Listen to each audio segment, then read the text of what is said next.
আসসালামু আলাইকুম ওরহমতুল্লাহি ওয়াবারাকাতুহু। প্রিয় মুত্তাকি 24 এর বন্ধুরা, আশা করি আল্লাহ পাকের অশেষ মেহেরবানিতে আপনারা সকলে ভালো আছেন। কবরের আযাবের বিস্তারিত বিবরণ। আহলে সুন্নাত ওয়াল জামাতের আকীদা অনুযায়ী কবর আযাব নিশ্চিত সত্য। কবরে নিক্কার মুমিনগণ যেভাবে শান্তি পায় এবং অত্যন্ত খুশির সাথে কিয়ামত পর্যন্ত অবস্থান করে, ঠিক তেমনি কাফের বদকার ব্যক্তি কবরে অবর্ণনীয় দুঃখ কষ্ট ও যন্ত্রণা ভোগ করতে থাকে। বহু হাদিস দ্বারাই এ কথা প্রমাণিত।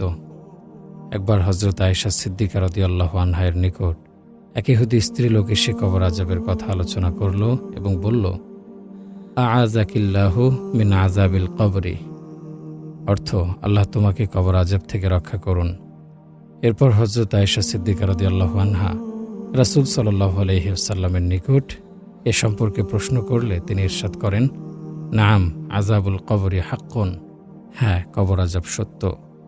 হযরত আয়েশা সিদ্দিকা রাদিয়াল্লাহু আনহা বলেন, এরপর রাসূল পাক সাল্লাল্লাহু আলাইহি ওয়াসাল্লাম যখনই নামাজ আদায় করতেন তখনই কবর আযাব থেকে আল্লাহ পাকের নিকট পানাহ চাইতেন।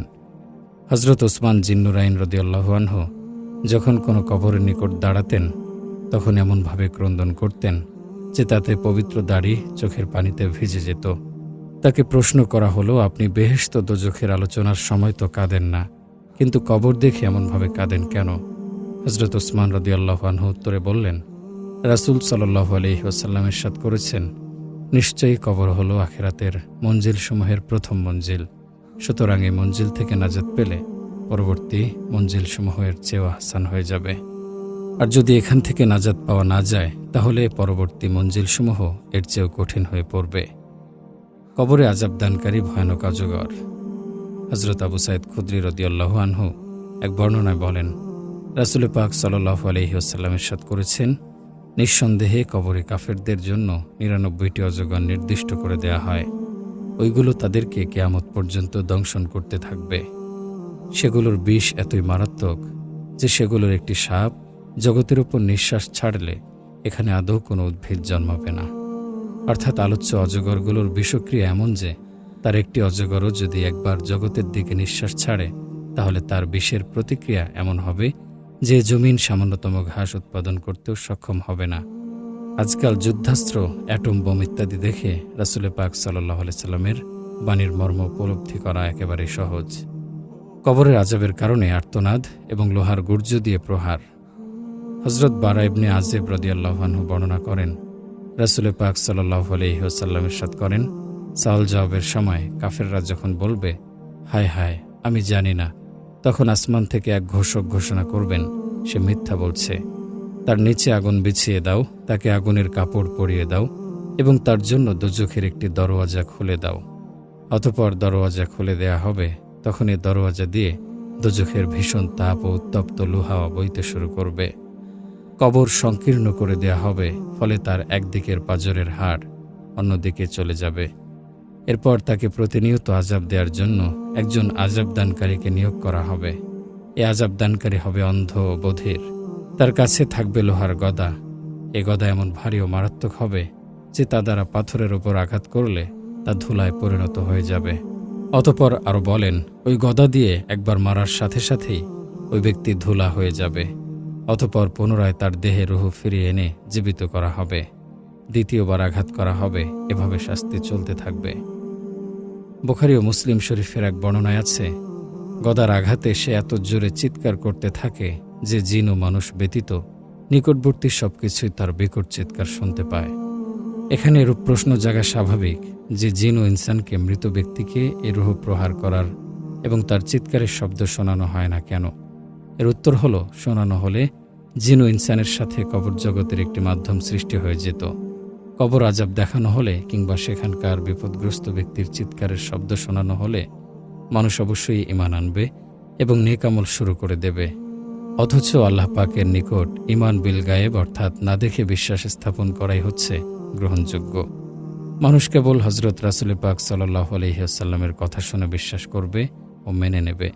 তারা বুঝতে পারুক বা নাই পারুক, সর্বাবস্থায় তার কথাই মেনে নেবে, সঠিক ও সত্য বলে বিশ্বাস করবে। আর একেই ঈমান বলা হয়েছে। যেমন আল্লাহ তাআলা বলেন, ইন্নাল্লাযীনা ইয়াখশাউনা রাব্বাহুম বিল গায়বি লাহুম মাগফিরাতুন ওয়া আজরুন কাবীর। নিশ্চয়ই যারা তাদের রবকে না দেখেই ভয় করেছে তাদের জন্য রয়েছে মাগফিরাত এবং বড় পারিশ্রমিক। যদি বেহেশত, দোজখ ও বরজখের অর্থাৎ কবর জগতের সমস্ত অবস্থা স্বচক্ষে দেখার সুযোগ দেয়া হয়, তাহলে ঈমান বিল গায়েব বলতে কিছুই থাকে না। তখন সবাই সবকিছু মেনে নেবে এবং ঈমানদার হয়ে যাবে। কিন্তু আল্লাহ পাকের নিকট চোখে দেখে ঈমান আনাতে কোনো সার্থকতা নেই। এ কারণেই ঠিক মৃত্যুর মুহূর্তে ঈমান আনার কোনো মূল্য নেই, কেননা ওই সময় আযাবের ফেরেশতা সামনে এসে যান। যেমন আল্লাহ বলেন, ফালাম ইয়াকু ইয়ানফাউহুম ঈমানুহুম লাম্মা রাআউ বা'সানা। তাদের ঈমান তাদের কোনো উপকার করতে পারবে না যখন তারা স্বচক্ষে আমার আযাব দেখে নেবে। যখন তারা রোজ কিয়ামতে উঠে দাঁড়াবে এবং বেহেশত দোজখ স্বচক্ষে দেখবে, তখন সবাই ঈমান আনবে এবং রাসূল পাক সাল্লাল্লাহু আলাইহি সাল্লামকে সত্য বলে বিশ্বাস করবে। কিন্তু তখনকার ঈমান সম্পূর্ণরূপে অর্থহীন। মানুষকে কবর আযাব না দেখানো এবং তার আওয়াজ না শোনানোর কারণ এও হতে পারে যে কোনো মানুষই তা সহ্য করতে পারবে না। কেউ যদি কবর আযাবের দৃশ্য স্বচক্ষে দেখে অথবা তার আওয়াজ নিজ কানে শোনে, তাহলে সে অবশ্যই বেহুশ হয়ে পড়বে। হযরত আবু সাঈদ রাদিয়াল্লাহু আনহু এর এক বর্ণনায় আছে, রাসূল পাক সাল্লাল্লাহু আলাইহি ওয়াসাল্লাম ইরশাদ করেছেন, নাফরমান লোকের লাশ যখন লোকেরা বহন করে নিয়ে যায়, তখন সে বলে, হায় আমার সর্বনাশ, এরা আমাকে কোথায় নিয়ে যাচ্ছে? তার এই চিৎকার একমাত্র মানুষ ছাড়া অন্যান্য সবাই শুনতে পায়। মানুষ যদি এটা শুনতে পেত তাহলে বেহুশ হয়ে পড়ত। আল্লাহ পাক কেবল তার রাসূল সাল্লাল্লাহু আলাইহি ওয়াসাল্লামকে কবর জগতের যাবতীয় জিনিসের কথা শুধু জানিয়ে দেননি, বরং দেখিয়েও দিয়েছেন, কেননা তা বরদাস্ত করার মতো শক্তি তার অবশ্যই ছিল। এমনকি দোজখের দৃশ্যসমূহ দেখার পরেও তিনি স্বাভাবিকভাবেই কথাবার্তা বলতেন, হাসি ঠাট্টা করতেন এবং সাহাবায়ে কেরামের সাথে ওঠা বসা ও খানাপিনায় শরীক হতেন। হযরত আবু আইয়ুব রাদিয়াল্লাহু আনহু এক বর্ণনায় বলেন, হযরত রাসূল পাক সাল্লাল্লাহু আলাইহি ওয়াসাল্লাম একবার সূর্য অস্ত যাওয়ার পর মদিনা মুনাওয়ারা থেকে বাইরে গমন করেন। তখন তিনি এক ভয়ঙ্কর আওয়াজ শুনে ইরশাদ করলেন, ইহুদীদেরকে তাদের কবরে আযাব দেয়া হচ্ছে। হযরত যায়েদ বিন সাবেদ রাদিয়াল্লাহু আনহু বলেন, রাসূল পাক সাল্লাল্লাহু আলাইহি ওয়াসাল্লাম একবার একটি বাগানের দিকে অগ্রসর হচ্ছিলেন এবং আমরাও তার পেছনে পেছনে অগ্রসর হচ্ছিলাম। যেতে যেতে হঠাৎ করে তার খচ্চরটি এমনভাবে লাফিয়ে উঠল যেন তিনি পড়েই যাচ্ছিলেন। সেখানে ৫-৬টি কবর ছিল। রাসূল পাক সাল্লাল্লাহু আলাইহি ওয়াসাল্লাম তখন আমাদের নিকট জানতে চাইলেন, এ কবরবাসীদেরকে কে চেনে? এক ব্যক্তি আরজ করলেন, হুজুর, আমি তাদেরকে চিনি। হযরত রাসূল পাক সাল্লাল্লাহু আলাইহি ওয়াসাল্লাম তাকে প্রশ্ন করলেন, এরা কতদিন হলো মারা গেছে?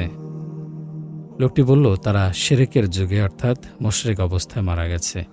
রাসূল পাক সাল্লাল্লাহু আলাইহি সাল্লাম বললেন, এ লোকগুলোকে কবরে আযাব দেয়া হচ্ছে। যদি আমার এরূপ আশঙ্কা না হতো যে তোমরা একে অন্যকে দাফন করা ছেড়ে দেবে, তাহলে কবর আযাবের কিছু অংশ তোমাদেরকে অবশ্যই শোনাতাম, যা আমি নিজে শুনতে পাচ্ছি। চগলখড়ি এবং পেশাব থেকে অসতর্কতায় কবর আযাব হয়। হযরত ইবনে আব্বাস রাদিয়াল্লাহু আনহু থেকে বর্ণিত, রাসূল পাক সাল্লাল্লাহু আলাইহি ওয়াসাল্লাম দুটি কবরের নিকট দিয়ে গমন করার সময় ইরশাদ করেন, এই কবরের ব্যক্তিদেরকে আযাব দেয়া হচ্ছে। আর এই আযাব কোনো কঠিন কাজের জন্য দেয়া হচ্ছে না, বরং এমন ছোটখাটো কাজের জন্য আযাব দেয়া হচ্ছে যা থেকে তারা সহজে আত্মরক্ষা করতে পারত। অতঃপর তিনি উক্ত দুজনের গুনাহের ব্যাখ্যা প্রসঙ্গে বললেন, একজন পেশাব করার সময় ঠিকমতো পর্দা করত না, অনেক বর্ণনা আছে পেশাব থেকে আত্মরক্ষা করত না, এবং দ্বিতীয় ব্যক্তি চগলখড়ি করে বেড়াত। অতঃপর তিনি একটি তাজা ডালা নিয়ে তা চিড়ে দুভাগ করলেন এবং এক এক অংশ এক একটি কবরের উপর পুঁতে দিলেন। সাহাবায়ে কেরাম আরজ করলেন, হে আল্লাহর হাবিব, আপনি এরূপ কেন করলেন? হযরত রাসূল পাক সাল্লাল্লাহু আলাইহি সাল্লাম ইরশাদ করলেন, হয়তো এই ডাল না শুকানো পর্যন্ত তাদের আযাব কিছুটা হালকা করে দেয়া হবে। এ ব্যাখ্যায় কতক উলামায়ে কেরাম বলেছেন, তাজা ডাল আল্লাহ পাকের জিকির করবে কারণে আযাব হালকা হতে পারে। এ আশা নিয়ে হযরত রাসূল পাক সাল্লাল্লাহু আলাইহি সাল্লাম এরূপ করেছেন।